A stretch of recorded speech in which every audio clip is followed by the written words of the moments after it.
ఇప్పుడు మీరు చూస్తున్నది కోనార్క్ సన్ టెంపుల్. ఈ కోనార్క్ సూర్య దేవాలయం యొక్క గొప్పతనం ఏంటంటే, ఒకప్పుడు ఈ ఆలయంలో గాలిలో తేలియాడే సూర్య భగవానుడి విగ్రహం ఉండేది. ఏంటి నమ్మబుద్ధి కావడం లేదా? ఇది నిజం. 12వ శతాబ్దంలో 1200 మంది 12 సంవత్సరాలు కష్టపడి ఈ ఆలయాన్ని నిర్మించారు. ఇనుముతో చేసిన సూర్య భగవానుడి విగ్రహం గాలిలో తేలియాడేలాగా ఉండడానికి వీళ్ళు గుడి గోపురం పైభాగంలో 53,000 కేజీల అయస్కాంతాన్ని అమర్చారు. ఒక్క పై భాగంలో మాత్రమే కాదు, క్రింద భాగంలో ఉండి చుట్టుపక్కల కూడా అయస్కాంతాలను అమర్చారు. ఇలా అమర్చడం వల్ల అన్ని వైపుల నుండి వచ్చే అయస్కాంత శక్తి మధ్యలో ఉండే ఇనుముతో తయారు చేసిన సూర్యుడి విగ్రహాన్ని గాలిలో తేలియాడే విధంగా చేస్తుంది. చూడండి, 700 సంవత్సరాల క్రితం మన వాళ్ళు ఎంతటి అడ్వాన్స్డ్ టెక్నాలజీ యూజ్ చేశారో.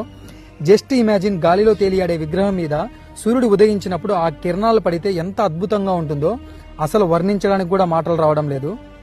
ఒకవేళ ఇప్పటికీ ఆ విగ్రహం ఇక్కడ ఉండి ఉంటే ప్రపంచంలోని టాప్ టూరిస్ట్ ప్లేసెస్ లో ఇది ఒకటిగా ఉండేది. బట్ పోర్చుగీస్ వాళ్ళు మందు పాత్రలు పెట్టి ఈ ఆలయ గోపురాన్ని కూల్చివేసి 53,000 కేజీల అయస్కాంతాన్ని